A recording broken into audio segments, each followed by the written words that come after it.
Traveling has become one of the more difficult plays for a basketball official to rule on. Rules knowledge is not the problem. The traveling rule is well defined and has been for a long time. The problem is rules application. The speed and quickness of today's high school players, combined with new and inventive moves, have made it more difficult to identify the fine distinction between what is or is not traveling. With regard to spin moves, Rule 4-44-3A is the key to understanding and identifying if a particular spin move is legal or not. In the image here, the blue player has ended her dribble and is beginning a spin move into the lane. She has her left foot on the floor while stepping with her right foot. This makes her left foot the pivot foot. When she spins on her right foot, the key to whether her move is legal will depend on whether she puts her left foot back on the floor before releasing the ball on a try or pass. So with regard to spin moves, lifting the pivot foot is legal. It becomes a traveling violation if the pivot foot is returned to the floor before releasing the ball. The key for the official is identifying which foot is the pivot foot. Let's take a look at a few plays.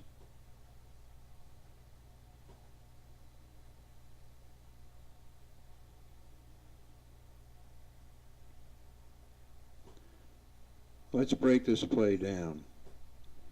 White number 30 ended his dribble near the block and established his left foot as his pivot foot. He stepped into the lane with his right foot, then brought the left foot next to the right foot on the floor. As the trail official accurately ruled, this is a traveling violation.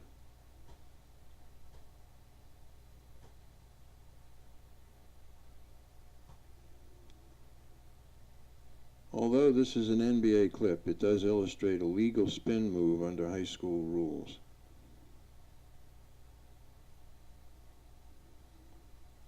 When Blake Griffin ends his dribble, he has his right foot on the floor.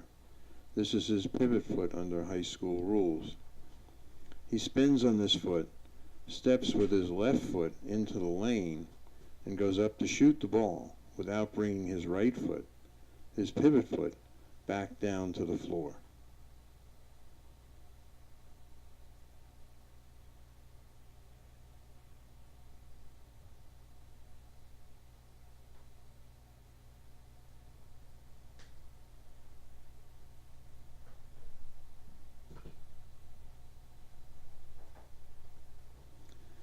This clip demonstrates that sometimes accurately ruling a traveling violation in the free throw lane needs a team effort.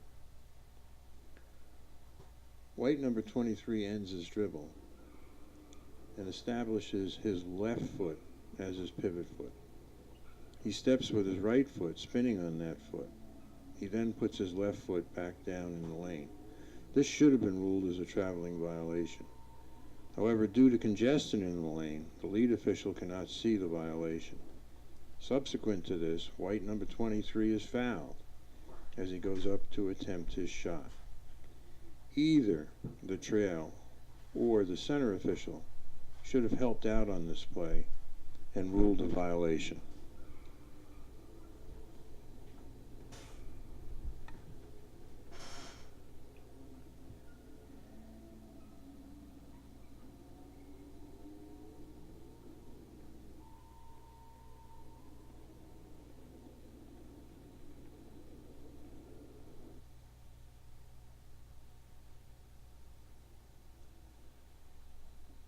Spin moves may be legal or illegal. In order to determine this, officials must identify the pivot foot and what actions the pivot foot is involved with. A team effort may be needed on some plays in the lane.